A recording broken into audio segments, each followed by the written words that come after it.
Icon star Allu Arjun కు Mumbai airport లో చేదు అనుభవం ఎదురైంది.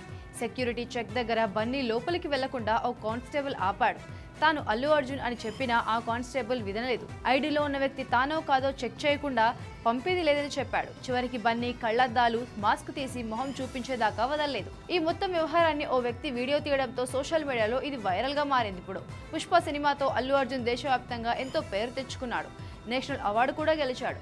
అలాంటి హీరోను ఇలా అవమానించడం సరికాదంటూ బన్నీ ఫ్యాన్స్ కమెంట్ చేస్తున్నారు. ఎంత పెద్ద హీరో అయినా చట్టం ముందు అంతా సమానమేనని కొందరు కామెంట్స్ పెడుతున్నారు. మరి దీని మీద మీ అభిప్రాయం ఏంటో మీరు కూడా కామెంట్ చేయండి. प्लीज सही प्लीज सही